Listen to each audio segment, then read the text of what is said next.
A flooded home or business is never easy to deal with. The memories that are lost that you cannot replace. An aquadam can be another tool in your arsenal to protect your home or business from the hurricane storm surge or the king tides. Look us up online at aquadam.net or give Aquadam a call at 707-764-2119. We can help. Consider advertising on the Opperman Report. We have excellent advertising rates for you. The advertising rates are very affordable. Once your ad goes up and we play the show on the podcast and on the YouTube channel, those ads stay up there forever. And then we play repeats every single night of classic Opperman Report shows. And your new ads will be inserted into those repeats that play every single night. So the saturation is incredible, and the rates are very affordable. Contact me at oppermanreport@gmail.com. If you're in for the fight of your life, stop screwing around and contact KMD Law. Available 24 hours, 7 days a week. Just log into kmdlaw.com, or you can call toll-free 833-4KMD-LAW. It doesn't matter how imposing the opposition may be, because the team at kmdlaw.com are battle-tested and fierce. They will not stop until justice prevails. Contact KMD Law. Emailrevealer.com. Go to emailrevealer.com. We handle adoption investigations, infidelity investigations, email tracing, locate or identify somebody from as little as an anonymous email address. Someone owe you money? Back child support? We can find that deadbeat and even assist you in obtaining a judgment and recover that judgment for you. Emailrevealer.com. Digital forensics, computer forensics, cell phone forensics, recover deleted text messages. Create a report that you can use in court. Emailrevealer.com, 800-572-9762. Hey guys, if you like the show and you want to show your support, check out the Opperman Report Patreon. We have all the shows that you hear Monday through Friday on AM/FM radio, but we cut out the ads, so you can hear that content ad-free. The Opperman Report Patreon, you should stop there once a day and check out what's going on over there. That's Opperman Report Patreon. It's the Opperman Report. Join digital forensic investigator and PI Ed Opperman for an in-depth discussion of conspiracy theories, strategy of New World Order resistance, high-profile court cases in the news, and interviews with expert guests and authors on these topics and more. It's the Opperman Report. And now, here is investigator Ed Opperman. No, here's investigator. I'm your host, private investigator Ed Opperman. By the way, pretty soon I'm going to be your host, private investigator Captain Ed Opperman.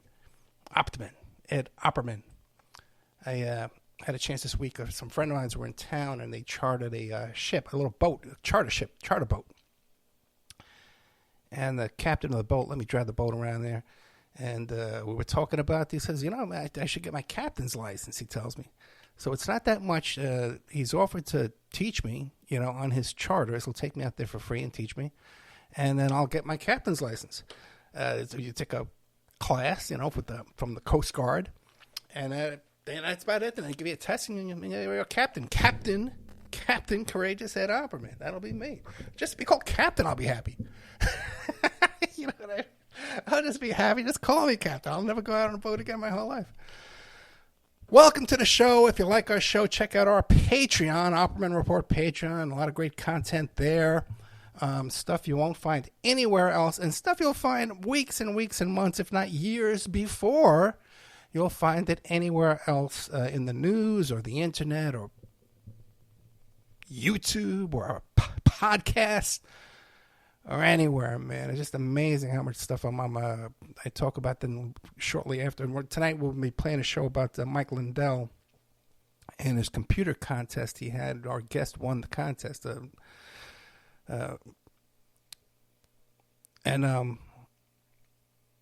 Next day, Mike Lindell is declaring, I'm broke. I got to fire my lawyers. So with just Jake Angeli, the QAnon shaman. We did a show with him about 2 months ago, and he says he still supports Trump. And then 2 months later, TMZ, and headline news, QAnon says he still supports Trump. So this could be, we're going to be examining today, we're going to be analyzing the situation. Is the Opperman report a time travel portal? We're going to be looking into that and discovering if we are or if we are not. Like the Twilight Zone. I used to love that show. Archives are always free. Go to Spreaker.com. If you listen to the show on another platform like YouTube or Apple Plays or iHeart, please instead go to Spreaker, SPREAKER.com. I get 10% more from the advertisers if you listen on Spreaker. And so it would be just such a huge help if you could share the Spreaker link, or if you could listen on Spreaker instead of, especially YouTube. I get paid nothing on YouTube. It's a sin. All the work they've stolen from me over the years and deleted my content and censored me and all the trouble. And you go there and you're on YouTube, man. It just breaks my heart. I see a comment from somebody on YouTube. I just want to spit. I just want to spit on you with hatred and disgust. But that's how I feel about all my audience. I don't feel signaled out there. So let's see. That's all our stuff there.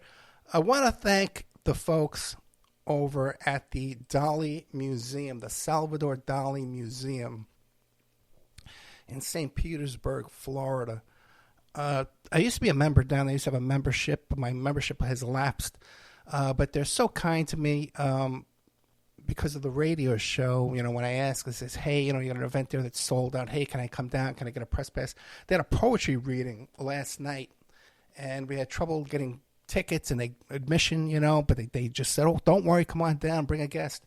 I met the poets, Helen Wallace, wonderful woman, another fellow, Peter Mankey, and Bob Jones, this another poet, a local St. Petersburg poet.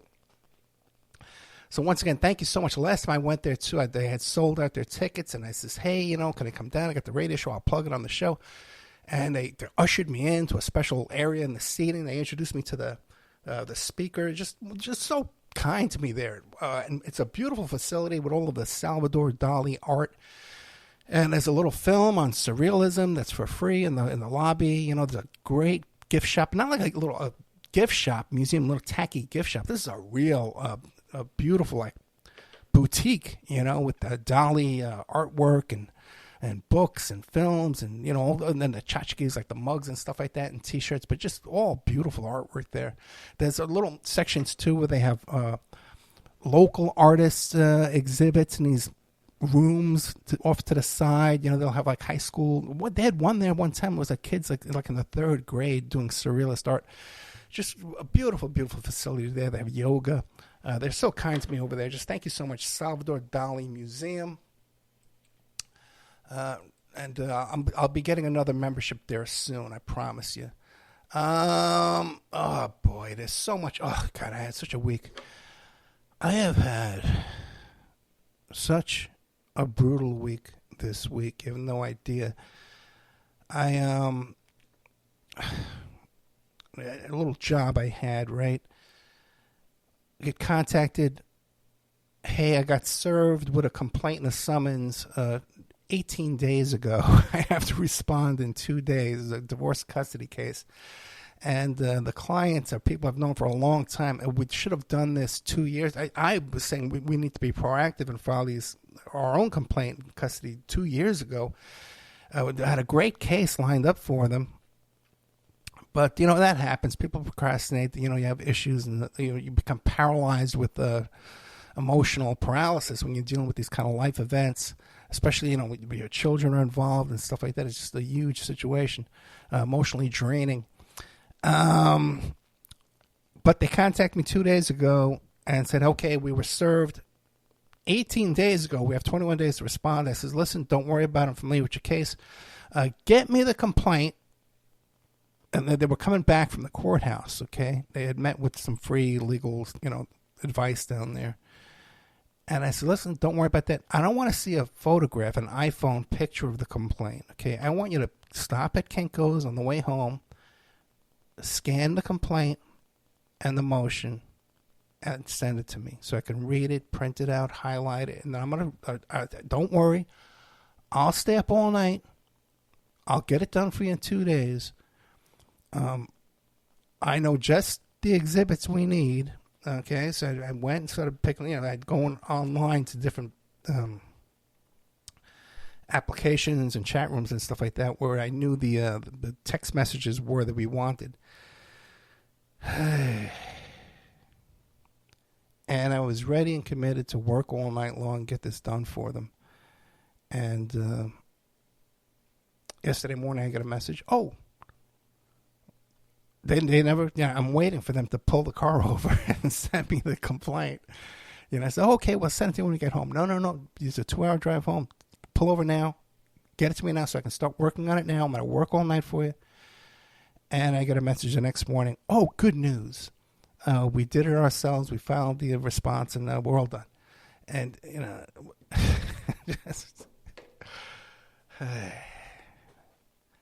just unbelievable. Just unbelievable that, you keep me waiting. I agreed to work for you. I charge extra overnight and on weekends, even for phone calls and emails. I charge extra, almost double. And I wasn't going to do that in this case. And just outrageous, man, that people would, you commit your time for them and they just blow you off and then screw themselves in court. Just heartbreaking to see a situation like this, especially people you care about. And then on top of that, one of the witnesses in this case, her and her husband, I had to get in contact with them and say, hey, get a hold of all these text messages and stuff like that. And they were sick. And they just had a brand new baby, a brand new 2-month-old baby, and they were sick. And they couldn't even get to the pharmacy to pick up the medicine and the formula and all that stuff like that. And the Uber Eats wouldn't deliver this stuff because it was prescription medication. It's this huge, giant mess here with trying to help these people out. All this time and effort I put into it. And then meantime, I got these wackos, the Lonely Broken Hearts Club, all these people I blocked, or just like a man they in love with me, man, just like trolling me all over the place, just insane. But in the long run, though, it's a good thing that I didn't stay up all night working on this because I'd be totally exhausted today. And I'm already so exhausted. And like all of us, so incredibly emotionally drained by the events of this week. Okay? This whole Israel-Gaza situation. That is just traumatizing our nation. Just imagine what it's doing over there. The people that are suffering, this carpet bombing that's going on right now. And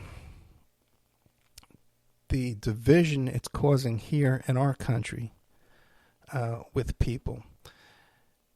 I want to play something for you that's always meant a lot to me. It's the poem If by Rudyard Kipling. I did a whole show about this once before, but I'd like to play this for you now and just have a little commentary on it.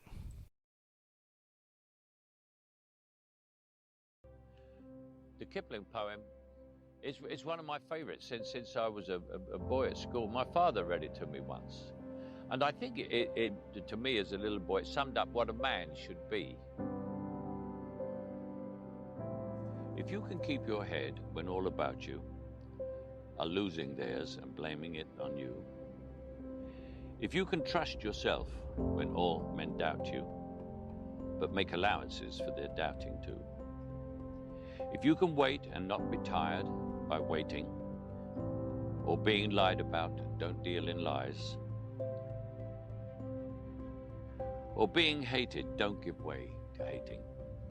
And yet, don't look too good, nor look too wise.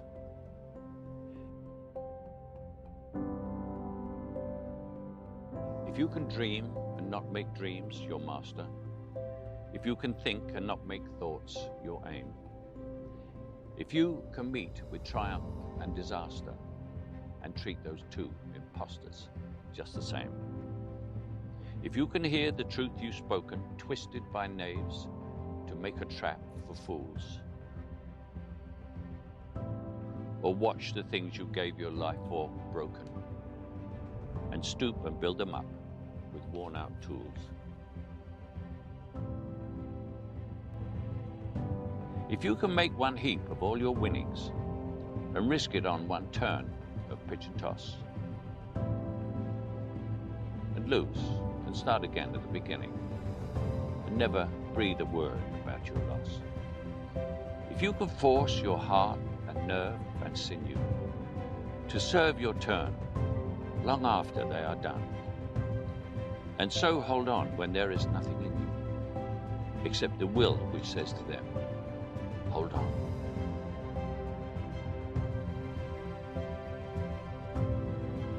If you can talk with crowds and keep your virtue, or walk with kings nor lose the common touch, if neither foes nor loving friends can hurt you, if all men count with you, but none too much, if you can fill the unforgiving minute with 40 seconds worth of distance run, yours is the earth and everything that's in it, and which is more, you'll be a man, my son.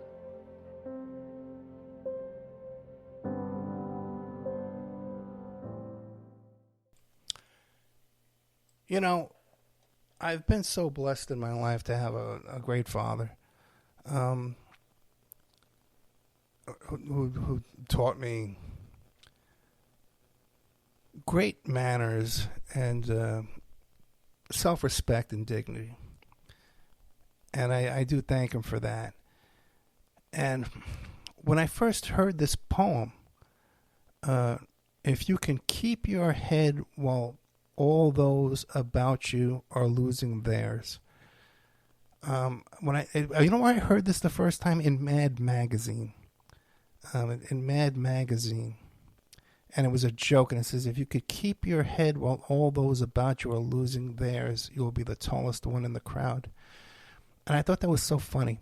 And I remember making that joke because I used to think when I was a kid as a comedian. You know, I used to watch Maury Amsterdam on Dick Van Dyke's show and watch these stand-up comedians, and I used to think I was a jokester, you know. And I remember telling the joke to my father, and he goes, oh, you know, that's from a wonderful poem, and you should look it up. Because it's a great poem, and it's something you should know and you should learn. And then I made the same joke. I think it was my 5th grade teacher, Mr. Smith. And I said the same joke to him, too. And he told me the same thing. He says, I want you to look up this poem. I want you to go down to the library and look up this poem. And I went down to the school library, and I got it at our school library, and I read the poem. And, you know, of course, it didn't mean that much to me at the time. But later on in life, especially that first line, that if you can keep your head about you when all those around you are losing theirs, if you can stay calm while everyone else is panicking, you immediately have the upper hand. You have you have the first step into taking the role of leadership in that group.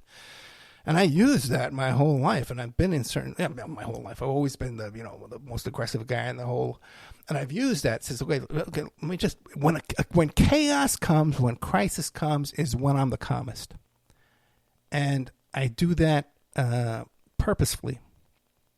And I taught this to my daughter, and she does this, and I taught this to many other people who've worked for me, who've been in the arena with me. And I know that they've benefited from this in their life. This is what was one piece of advice I could give you is to, when there's chaos in the room, if you can stay calm, everyone will turn to you for leadership. Now, the same goes in a situation like this week where we are all being traumatized all at once, okay? We're watching this situation. Hysteria, and a bloodlust of revenge, unlike I've seen, I think, in my lifetime. Such a hysteria. And people, I would caution people to sit patiently and not jump into this debate and not consume yourself or overwhelm yourself with all this information coming at us over the TV and the news. Okay. I even think, well, first of all, I'm very suspicious of a lot of this video we see coming. You know, in times of war, the first casualty is the truth. And this nowadays, especially in 2023, 2024 coming up, that the ability to create wartime propaganda footage is greater than ever before. Why are we seeing all this wartime footage in real time, you know, cell phone footage that we don't see in Ukraine or we don't see in other conflicts? We see it here overwhelming all this video. And then we're hearing these hysterical, unsubstantiated stories of beheadings and little old ladies making matzo ball soup or being kidnapped just for no rhyme or reason. Even a lot of this video we see of this rave, this festival, it just seems so staged and bizarre and unreal. And the whole idea of paratroopers, or what were these, parasailers, gliders coming in, you know, just like all of this is just so bizarre. And then we start hearing links on Netanyahu had advance warning, you know. I think there's even a third path of now the conspiracy theorists are going to become. I caution everyone to calm down and be patient.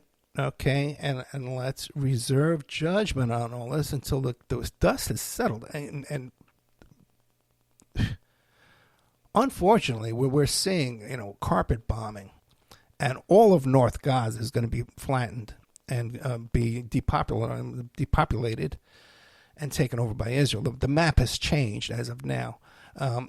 Without huge, substantial help from every Arab nation and Russia and China.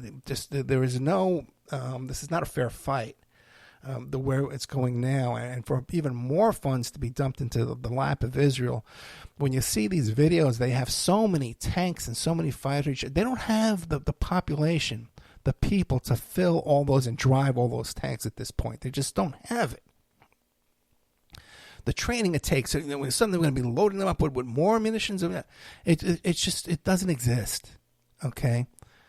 And I think so much of what we're seeing is end-stage capitalism and a looting of the looting of the, what do you call that? The money, you know, what do you call it? The reserves, the Federal Reserve, the banking, you know, the looting of all the budget. I'm losing the word. But I would especially caution people to really take a step back from all this.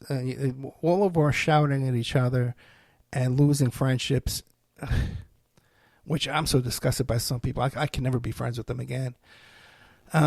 It's also important to consider that the way people live over there in the Middle East and in these areas, it's not like we live here in New York, okay? You know, you can be bloodthirsty here in New York, but over there, it's real, okay? I have a very close friend who was, she was in the Olympics, okay? She was an Olympic athlete. And she would help train Victoria for basketball.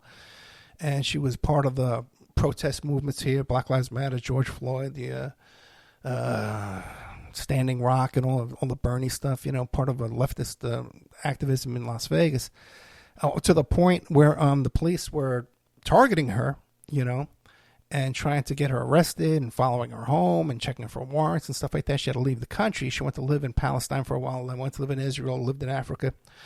And she tells me, she says, you know, Ed, man, in Palestine, in these areas, you know, that they're so racist against blacks, that they're just racist against African Americans, whereas Israel, they're not so bad. But there are places in Israel, you know, you have these evangelicals, you know, if God blesses Israel, if you're good to Israel, God will be good, you know, all this stuff. And these evangelicals who go to Israel thinking that they're going to preach the gospel of Jesus Christ, you're taking your life in your hands. They'll spit on you over there. They'll knock your table over. They'll knock their street evangelism over. And there are places these settlements where no one can tread. You can't even go there, even with the locals. The local cab companies won't take you there. There are places, man, that you just cannot go because the settlers and the people are just so barbaric. Okay, to any kind of outsider, even of their own, that look just like them. Okay, and a lot of that stuff never hits the news because you say the wrong thing, you're anti-Semitic, but you can't. Everyone's got to walk on eggshells on these topics. It's just outrageous. I know a lot of people seem to think that I'm Jewish. I have no Jewish blood in me whatsoever. But my heritage, my name Opperman, is German Lutheran. My mother was born in Cuba. My father is German. My grandmother's side is Irish, from Ireland. Catholic. Okay, well, that whole side of both sides of the family were Catholic. Okay, and I became born again Christian, Pentecostal, Protestant. But a lot of people will say, "Well, it's a Jew, it's a Zionist." Okay, it mattered back in the 70s. I'm 60 years old. Okay, so I have a history of these discussions, going way back when they mattered. Okay, I was anti-Zionist. Okay, I didn't believe in any state of Israel or a very limited state of Israel, and certainly not this hegemony that we see over there.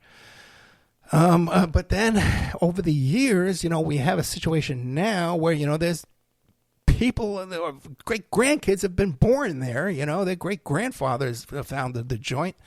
What do we all pack up and leave? They can't pack up and leave. But something has to be done to stop these open air prison areas, and the checkpoints and the military, fighting with kids and arresting kids, and just a tragic situation over there that anybody can see. But the thing is, though, the images we're hearing, beheadings and debates over beheadings, none of this is going to do any of us any good. Okay, and so we all calm down, take a deep breath, and keep our heads. Okay, because this is a situation where when everyone else around you is losing their head, this is the time to stay calm. And I hope I'm making sense to you. And I know that tickles some people when they hear me say, "Oh, I hope I'm making sense to you." I hope I'm making sense to you. Sometimes you in particular, because I know you don't understand what I'm talking about, Mr. Commentator. Okay. Leaving me comments every freaking where in the world. Give me a break, man.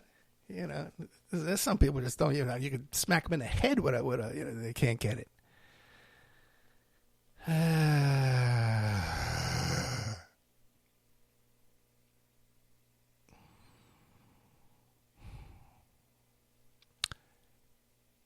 Is the Opperman report a time travel portal? Okay. Is it? That's the question. I wonder sometimes, and I'm going to do this a little bit of out of order. Because honestly, there is one instance in my life where I wonder about time travel. There's that whole thing about Donald Trump and Baron Trump, how there's that book from like the 1800s that's written about a little boy named Baron Trump from New York and its similarities to his father being president, this kind of stuff like that. And then the author wrote another book called The Last President. And there's all that stuff about Trump's uncle, who actually had access to Nikola Tesla's Nikolai Edward said it's not Nikola Tesla, it's Nikolai Tesla. Oh my God, the Tesla worshippers out there are some of the most obnoxious people on the planet. Okay, but Trump's uncle had access to the Tesla documents after his suspicious death and looting of all his research. So there is some odd speculation out there, of course, in the more fringe areas of our existence. Could Donald Trump be access to some type of time travel? Yeah, and you remember the time travel movie Back to the Future, where they had that guy Biff, who became a Donald Trump type character because he had access to an almanac from the future? Isn't that odd? You know? So, and then the whole thing about I hate to get into all this because I listen, I'm having fun with this. But the whole thing about how Trump coming down the escalator and it matched so much to almost to the T of the Simpsons episode where he's coming down the escalator. All these little things. But there was one event in my life. I was invited to go to the U.S. Open, the David Dinkins Stadium in New York City, the U.S. Open, which is a great experience if you ever have a chance to do that. It's not just a tennis game, and there's like a flea market type of situation or an outdoor, crafts and, wine tasting, all kinds of, wonderful foods out, a little fair outside, then you go inside for the U.S. Open.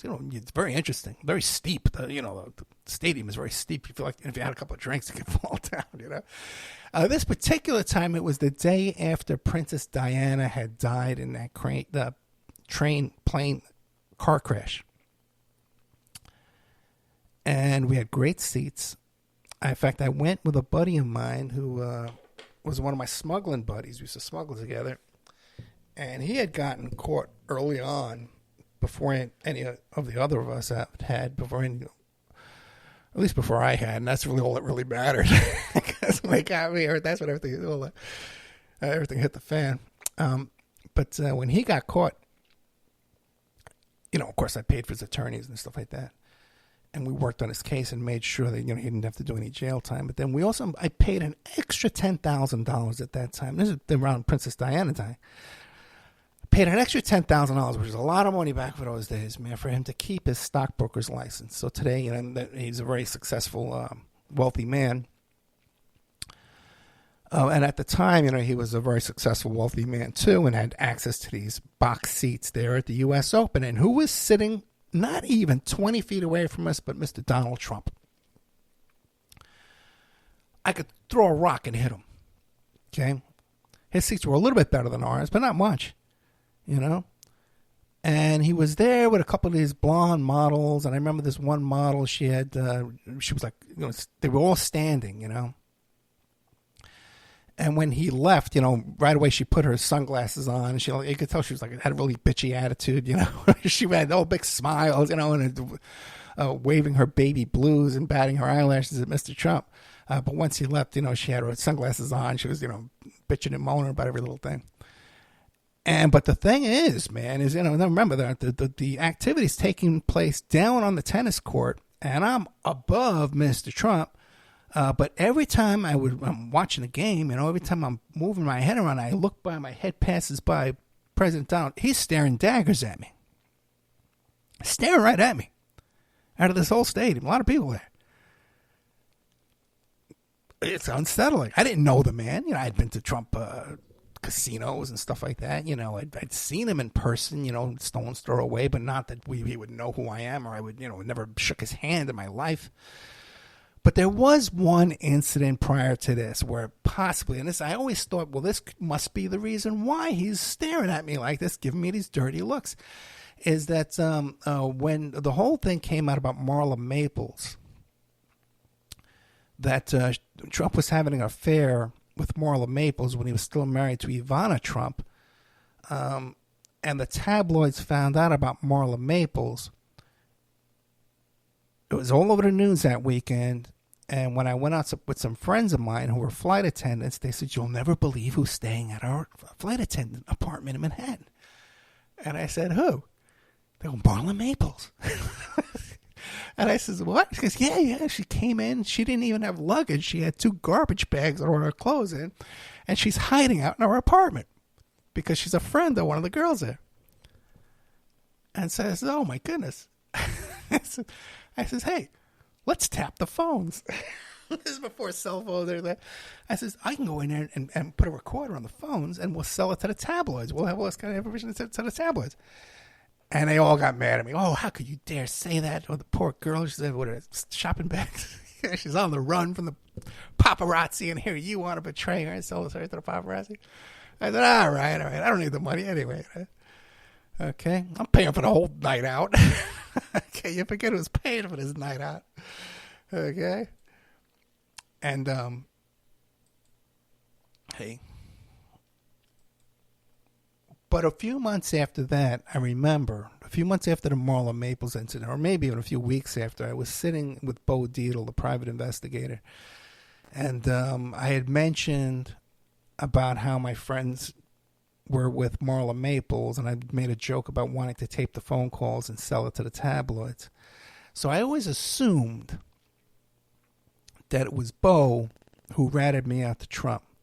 And he ran to Trump and says, hey, Mr. Trump, this guy, he's talking about taping your girlfriend here. I can keep an eye on him for you. And all I need is a $5,000 retain. I'm going to keep an eye on him for you, And back in those days, too, it was very common for a guy as rich as Trump to get a hold of your phone records every month. They would buy it every month. So I always thought, well, maybe that's what happened. But no, what if Trump does have access to a time travel machine or a book or whatever? And he knew they're sitting there at the U.S. Open that one day I'd be, involved with the Trump Epstein lawsuit. That one day, like right now, I got two former clients sitting there that testifying against him there in New York City, the Stormy Daniels case. That he'd know that he knew all these people involved with the Stormy Daniels thing, that he'd know that I'd be doing all this reporting on him. I'm going to be doing some talking about him in a little while here about his lying about the size of his apartment. Okay. By the way, if you haven't been watching the news this week, because I've been talking about the value of Mar-a-Lago the past couple of weeks, the past 2 weeks in a row. But what's now with all this chaos going on there in the news, you don't know that the whole situation with him lying about the size of his apartment in Trump Tower is how outrageous that is. Trump was trying to claim it was over 10,000. No. Yeah, Trump is saying, originally said it was over 10,000 square feet. But then he valued it at being 30,000 square feet. Okay. And basically he's saying because he has 3 floors, that each floor is 10, because, there's high ceilings, and they're even trying to include part of the roof. But even with the 10,000 square foot estimation, did you know that they're including the hallways and where the elevators are? Okay, they're including that space as part of Trump's living space that he wants to evaluate his square footage of his apartment. So it's not even 10,000. And what came out this week, too, by the way, with all this chaos, you haven't seen it either, but Alan Weisselberg, the CFO, it's looking like he may be facing perjury charges for his testimony this week, okay? Because he was trying to say that he was never so interested in the size of Trump Tower. He was never really involved in it. And now all these emails came out and a whole article in Forbes magazine. It's amazing how Trump was able to lie to Forbes magazine, and then they list him as one of the richest men in the world with this valuation of what his net worth is, and then use that public perception in order to raise money and fool the public into investing with him. Just incredible how, because you or I could never lie about the square footage of our apartment or our home, because there's recorded documents that would be supersede what we lie about and put down on papers. But these guys, man, they're just allowed to do it. You wonder how. You wonder how they get away with this kind of stuff. But that's just one example of the Opperman report being a time travel portal. I mentioned in the pre-up to the show here, Jake Angeli, the QAnon shaman. This was on my show 2 months ago, all right? And talking about how he still supports Trump. And then you see the other day, TMZ has a front page story about QAnon shaman announces he still supports Trump in an exclusive interview. Of course, they don't mention me, right? Of course not. By the way, too, that reminds me, too, what else? The Steve Bannon porn and meth house, right? Who told you about that first, okay? Ed Opperman and the Opperman report told you about that first. Was that time travel? How did I know in advance? Okay, well, I found the guy who was the tenant in the home there. Exclusively interviewed him. He had done interviews, I think it was with PBS or Discovery Channel, something like that. And he did like 10 hours, sat down with them, but they never used it because they were afraid of the story. Funny, I tell you, I just thought of this a second ago. It's not even in my notes. But because Morning Joe mentioned my reporting, okay, weeks after I did the show. Okay, and I know they got it from my show. First of all, because I figured out who from the Morning Joe show was subscribed to my membership at that time. I don't know if they're part of my Patreon now, but at the time they were in the member section. We saw the name, so you know who it is. Okay, but what happened was I used to go to this clinic in Las Vegas to get my prescription for testosterone, to shoot myself up with testosterone. And I couldn't afford to go to a real doctor. And I was friends with the head of the clinic, Dr. Shin. In fact, I even had him as a guest on our show a couple of times, helping to raise money for this Hope Medical Clinic that was part of my church, part of their City Impact Center, that they had this free clinic for people to go to. Now, the only issue was, though, is that at this clinic, it was run by a bunch of interns, young medical student interns, okay? Or maybe they were very recent graduates. And there was like only one real doctor there. So you would go in and you'd talk to the internist, okay? And they would take down your thing. So these internists, they're brand new doctors. In fact, I would even catch them standing around talking about video games. And I would like snarl at these stupid kids.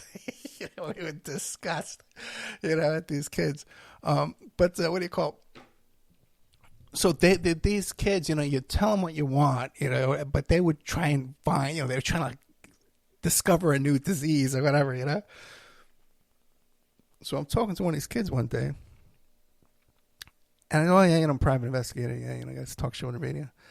And he goes, oh boy, that must be very interesting. I says, yeah, you know what, man, it is, but I'm a little pissed off because, just this morning, Morning Joe was talking about one of my stories, and I didn't get any credit for it. And he goes, oh, really? And I watch him write it down. He goes, oh, Morning Joe was talking about you, huh? Yeah. So then, what else? How do you feel with this? How's the medicine working out? Okay, great. Okay, everything good. Okay. So then, you go, the doctor comes in. And he goes, I see here you like to watch TV. Yeah. I go, yeah.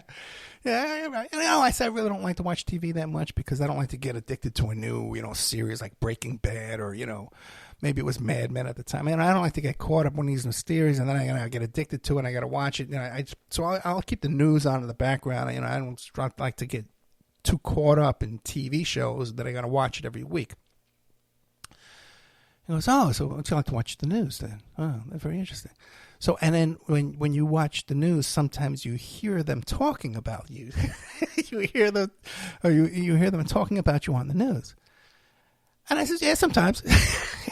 Sometimes, like I was just telling your kid over there, about the Steve Bannon porn and meth house. They were cooking porn, meth, and his wife was a porn star, and it's all, this stuff, And he goes, oh, so he thought that I was saying. The first doctor thought that I was saying that I was hearing audible voices coming from the TV set that were talking to me. Not that I was actually involved in a story that was being reported on the news, which I'm in one right now. There's this whole thing going on. But yeah, how about the whole Jim Jordan thing, by the way, too? Who told you about Jim Jordan first? Right, and the whole OSU scandal and stuff like that. I got another guest. I just contacted him tonight. I never actually interviewed him. I think he's pissed off at me too because he sent me a client one time and I never got around to getting back to them. But he used to tell me. He told me that Jim Jordan was the king of the sauna because Jim Jordan was a big shot because he was an Olympic wrestling champion. Okay, and they used to have like a ceremony where who was the king of the sauna, and all the younger wrestlers now, they used to hang around and because Jim Jordan was like an assistant wrestling coach, and they would idolize Jim Jordan. But he's told me that one of the things that Jim Jordan used to do is they would take a tongue depressor, and they would scrape it down the back of his student wrestlers would take the tongue depressor and scrape the sweat off his back and off his shoulders and off his armpits and his chest. Like they were worshiping his body, okay? Now, he's never said that on the air. He told me this off the air, so there's no recording of it. So I'm trying to get him to come on and talk about it. But who told you about Jim Jordan before? Who told you about Jeffrey Epstein before me? Come on, who told you about Jeffrey Epstein before me?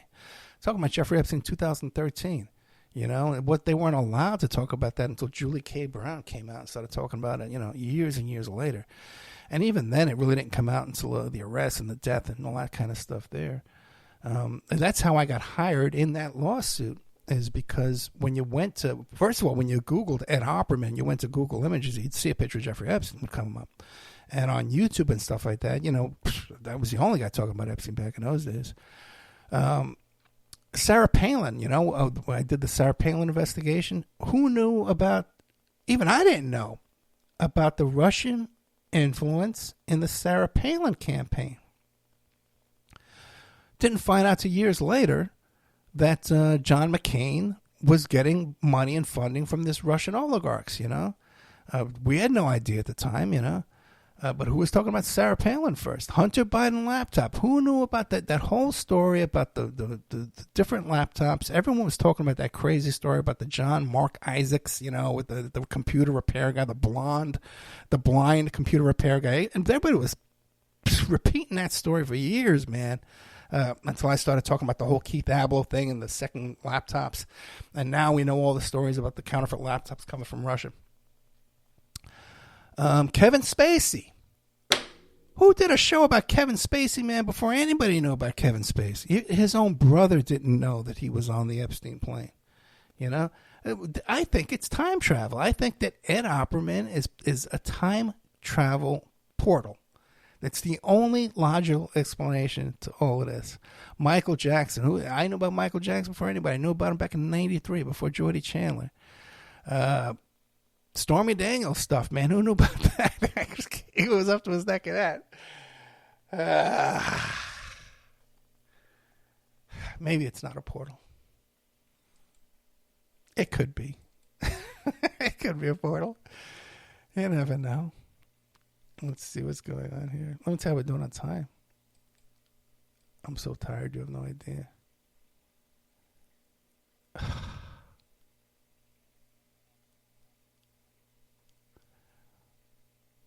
The only thing left. Yeah, it looks like I have some notes here about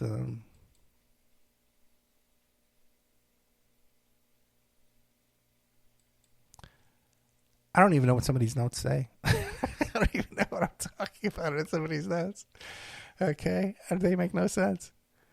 Okay, but it does look like Alan Weisselberg might be facing perjury charges.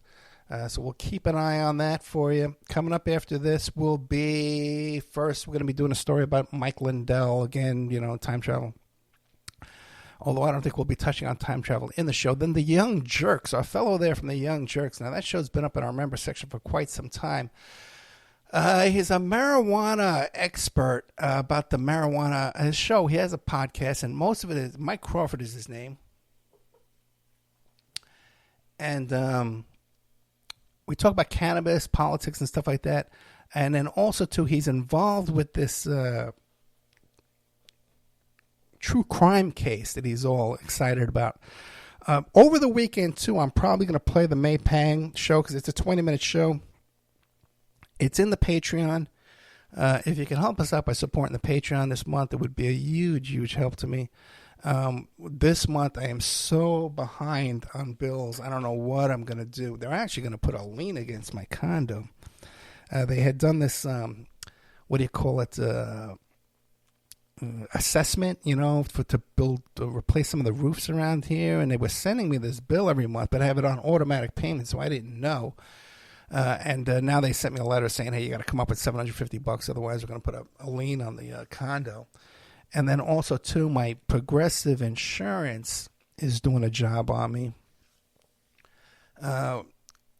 Remember that whole situation where I was paying insurance on 2 cars, and then I paid the wrong one, and then my insurance lapsed, and then they never contacted DMV to say that it was paid off. So they seized my driver's license in Arizona, and I almost wound up in one of those kids in cages over there in Arizona at the airport. I was able to tuck my way out of that. But now they want like $2,500 from me out of the. I don't have that money, you know, they're handy to give them that. So that's another thing there. And then that freaking Cox cable. When I left Nevada the day I packed up and moved, and packed up my trailer and drove cross country from Nevada to Florida 4 years ago, 4.5, 5 years ago. The last thing I did was I drove over to cable company. I dropped off the cable boxes. I had to sit there and wait online for like 45, 50 minutes waiting to drop off this stupid cable box. Left, I got a late start. I was driving in the dark with no taillights on. And a year later, I get sent to collections. Cox Cable claims I never returned the box. We fought them. They found the box. They did an investigation and found the box. They sent me a letter. Oh, we're so sorry. We found the box. They took it off of collections. It went a year later. They put it back on collections. Okay, we got it taken off again. And now 3 years later, I'm back in collections again with the same $375 for this stupid cable box that they sent me a letter and said they found. So I often wonder, how much of this stuff that I'm constantly dealing with isn't systemic harassment trying to keep me from doing my work, because I do have this NSA employee who's stalking me like crazy. That I can document that. By the way, there's a whole big thing coming up. I better not talk about it. I got a couple of big things coming up. But one thing's coming up in the news. My involvement in it's kind of over, but I'll be able to talk about my involvement when I was involved. That'll be coming out soon. I am a regular Doctor Who. You're right. Who? What Doctor? Doctor Who? I actually never watched Doctor Who, but I do think I'm a time traveler. I'm starting to think for sure. Taping tomorrow. Okay. Huge guest tomorrow. I'm going to be taping with, and then also taping with a friend of mine who she's I know her through the show. She's a listener. And she used to be a bad drug addict just a few years ago. And she did some little time in jail and got off the drugs and had this great repentance, born-again experience. And she's a very faithful Christian now. She's married, totally clean and sober, and has this adorable little boy, brand new boy. He's like 3 years old now. She's been clean and sober 3 or 4 years. But the problem is that she's got these insane fines and DMV fines, so she can't even drive to work. She has to get rides to work. She can't get her driver's license because of the freaking these fines that they give you, pretty much to keep people under the thumb of the probation and parole system. And she's got to come up with $7,000 just to break even and get her license and stuff like that.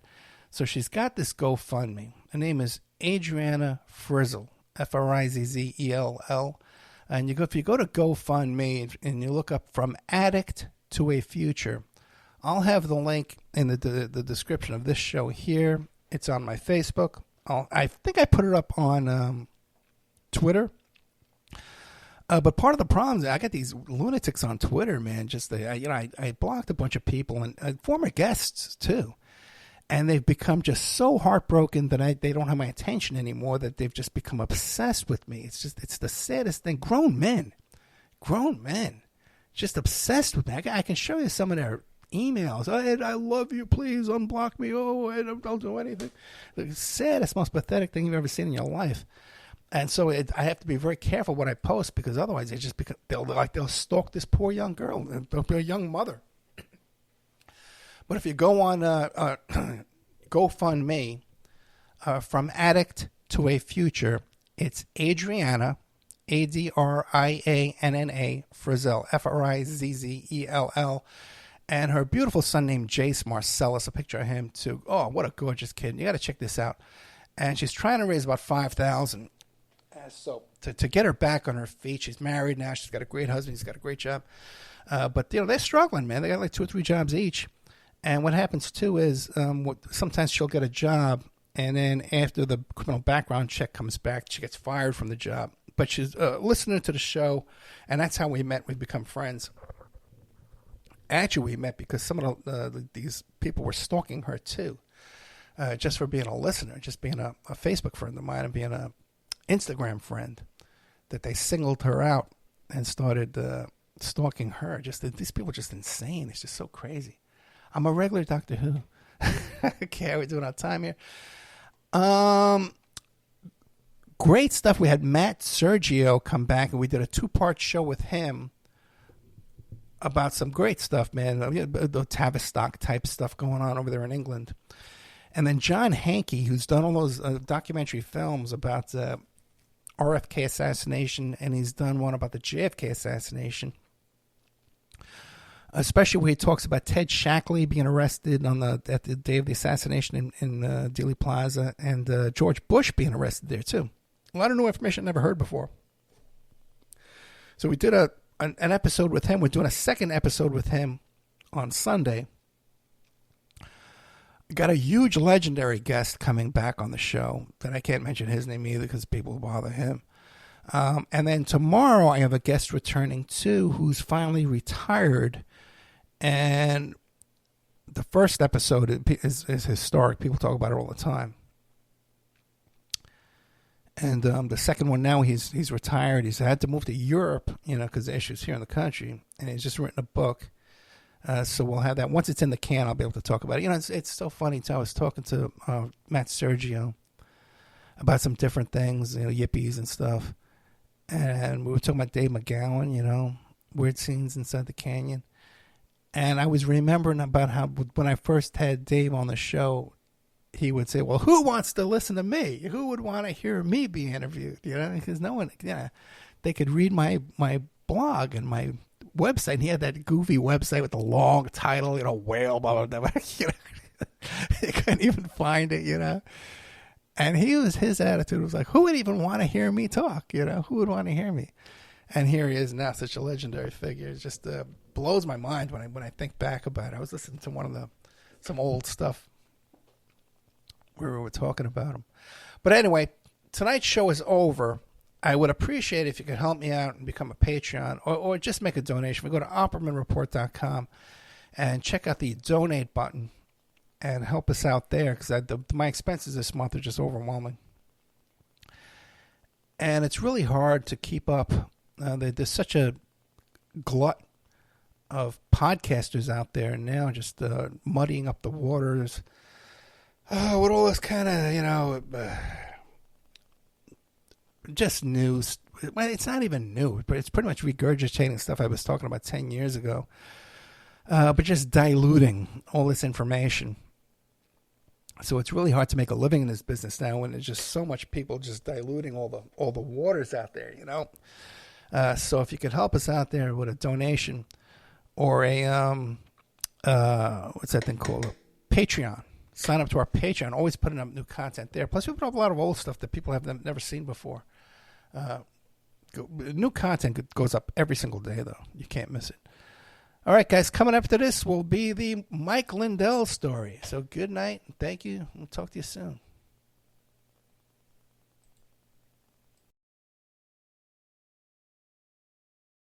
Everyone has gone away.